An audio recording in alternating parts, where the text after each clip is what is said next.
मैं हूं आफाक अहमद और आप देख रहे हैं न्यूज़ NS इंडिया। देश के 5 राज्यों में चुनाव है और पूरे देश में हलचल सी मची हुई है। पूरे देश की नजरें इन 5 राज्यों पर टिकी हुई है। देश में हो रहे राजकारण को जनता देख रही है कि कहीं सुरक्षा के खेल है तो कहीं धर्म की राजनीति है तो कहीं नेताओं की भगदड़ मची है तो कहीं फ्री बिजली पर वोट मांगने की सियासत खेली जा रही है। बात करते हैं मुंबई में बसे धारावी की। यहाँ भी चुनाव का माहौल गर्म है क्योंकि धारावी में ज्यादातर यूपी बिहार के लोग बसते हैं और इन लोगों को विकास का लॉलीपॉप दिया जा रहा है। धारावी में शिक्षा मंत्री वर्षा गायकवाड़ और पालक मंत्री श्री असलम शेख के हाथों कई उद्घाटन किए गए हैं।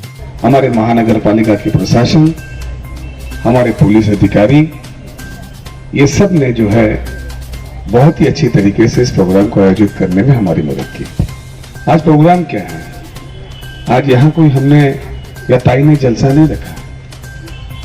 आज गायकवाड़ साहब की याद में इस विभाग के लिए जो सबसे अहम जरूरत है, बहुत ही खूबसूरत, बहुत ही विशाल एक प्लेग्राउंड, उसमें जॉगिंग ट्रैक, उसमें 5 स्टार लेवल का शौचालय, वो शौचालय जिसमें वो सारी सुविधा जो इंटरनेशनल दर्जे की होती है वो उसमें है। क्योंकि अब मैं जानता हूं मेरे विभाग में भी वो बना है, कहीं पे चौक बनाने का काम किया। आज इस मैदान में जो हमारे हैंडीकैप लोग हैं उनको व्हीलचेयर देने का काम किया जा रहा है। हमारे जो दूसरे ताई जिस शिक्षण विभाग से है, जब से आई है इस कोरोना काल में बच्चों के लिए जो कुछ बेस्ट कर सकती है, तन से, मन से, धन से, जो धारावी के लिए करती है, पूरे महाराष्ट्र के लिए करने का प्रयास कर रही है। धारावी के प्रेम नगर में शिक्षा मंत्री, धारावी के आमदार वर्षा गायकवाड़ और पालक मंत्री श्री असलम शेख के हाथों एक गार्डन और शौचालय का भूमि पूजन किया गया।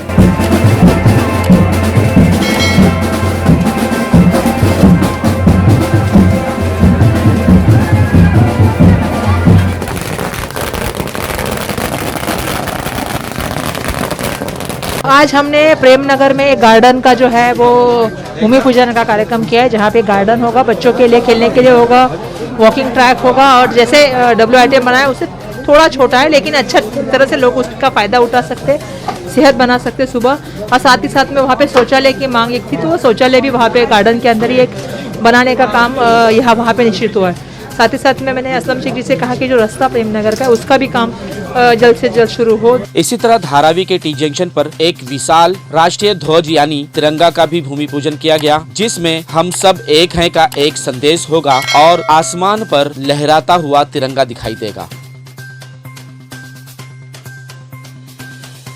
T जंक्शन का सुशोभीकरण वहाँ पे धारावी में आते ही धारावी की जो हमेशा एक सोच है वो उसको हम दिशाने का काम हम करने वाले आने वाले। इन सभी उद्घाटनों में सबसे बड़ी बात यह है कि धारावी के छोटा साइन को लोक नेता श्री गायकवाड़ जी के नामांकित कर इसका उद्घाटन किया गया, जहां पर धारावी वासियों को कई मशीनरों से और जैसे कि सोनोग्राफी, एक्सरे मशीन से सुविधा दी जाएगी ताकि लोग ज्यादा दूर नहीं बल्कि अपने करीब ही उपचार कर सके। बिल्कुल हम लोग ध्यान देंगे। मैंने वही असलम शेख जी से भी कहा कि वहाँ पे हमें ज्यादा काम करना पड़ेगा, वहाँ पे एक अच्छा नया अस्पताल बना सके तो बाद में वो काम करेंगे, लेकिन साथ में वहाँ पे सुविधाओं का काम करना पड़ेगा।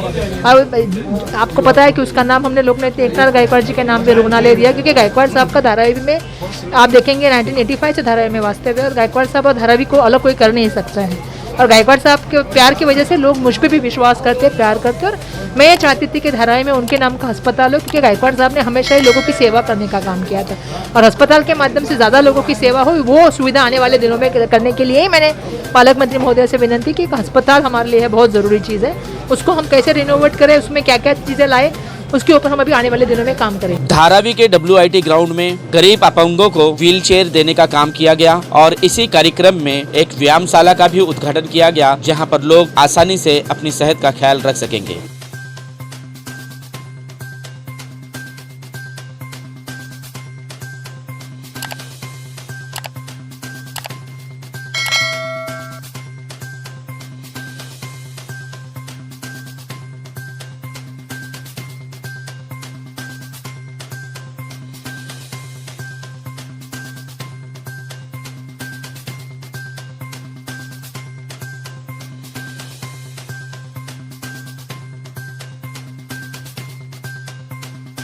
हुआ हमें। अच्छा, ये व्हील चेयर की जब बात चल रही थी तो उस वक्त आपको किसने बताया कि यहाँ पर ताई जो है व्हील चेयर दे रही है? मेरे को फोन आया था कार्यकर्ता का फोन आया था व्हील चेयर देने वाले। क्या नाम है आपका? प्रसाद, कहाँ रहते हैं? शास्त्री नगर। शास्त्री नगर। शास्त्री नगर से आप इतनी दूर आए हैं व्हीलचेयर के लिए सिर्फ? अच्छा लग रहा है। अच्छा लग रहा है। आप क्या कहेंगे? बिल्कुल सही है, हम लोगों को मिलना चाहिए, हमारा हक भी बनता तो है। आपको मिला? नहीं जी, हम बाहर पुलिस वालों ने आने नहीं दिया मुझे अंदर। प्रोटोकॉल के हिसाब से पुलिस वाले अंदर आने नहीं दिए क्योंकि ये उनका फर्ज था। तो अब आप अंदर आ गए हैं, आपकी लिस्ट में नाम है। बिल्कुल है सर। अब आप क्या कहना चाहेंगे कि ये एक अच्छी और बेहतरीन तरीके का व्हीलचेयर आपको मिल रहा है, इस पर कितनी खुशी महसूस हो रही है और क्या कहना चाहोगे? बहुत खुशी है, लोग हमारी मदद करते रहे, हम लोगों को इनकी मदद से ही तो हम लोग जी रहे हैं। तो हम लोगों को क्या मिल रहा है, गवर्नमेंट कुछ वैसे तो दे नहीं रही है। तो काम धंधा भी हो जावे तो बहुत अच्छी बात हो जावे हमारे लिए। हम आपको बताते हुए चले, शिक्षा मंत्री व आमदार श्रीमती वर्षा गायकवाड़ बड़ी चुनौती के साथ और बहुत सारे आरोपों के साथ लड़ते हुए धारावी को विकास की तरफ ले जा रही हैं और कई ऐसे काम उन्होंने किया है जिससे लोगों को फायदा पहुंच रहा है। इसी कार्यक्रम में अपनी छाती को ठोककर इन्होंने कहा कि मैं सेकुलर हूं और सभी धर्म को मानती हूं और सबके साथ हूं और सबके साथ काम कर रही थी और करती रहूंगी। वर्षा गायकवाड़ ने किसी घर की कंप्लेंट नहीं की, वर्षा गायकवाड़ ने किसी दुकानदार की कंप्लेंट नहीं की, वर्षा गायकवाड़ ने किसी को ब्लैकमेल नहीं किया। धारावी में ऐसा एक आदमी बताया जिसको वर्षा गायकवाड़ ने करने का काम किया। और जो ये मैसेज भेजते हैं, मैं इसलिए कहना चाहती हूँ क्योंकि मैं जानती हूँ, मैं आज का कार्यक्रम में मैं बहुत सी चीजें जानती हूँ कि मैं ये इसलिए कह रही हूँ कि जो लोग लोगों को तकलीफ देते हैं, जो महानगर पालिका से बाइकआउट है, जिनके ऊपर वेंडर के लगे हैं, वो लोग ऐसे मैसेज भेजते हैं, उनको कितना एंटरटेन करने का ये भी प्रशासन ने सोचना चाहिए। ये मेरा पहले तो एक सवाल है क्योंकि शासन में हमें WIT के इस मैदान से मुझे और मेरी टीम को दीजिए इजाजत और देश भर की खबरों के लिए देखते रहें न्यूज़ NSO इंडिया।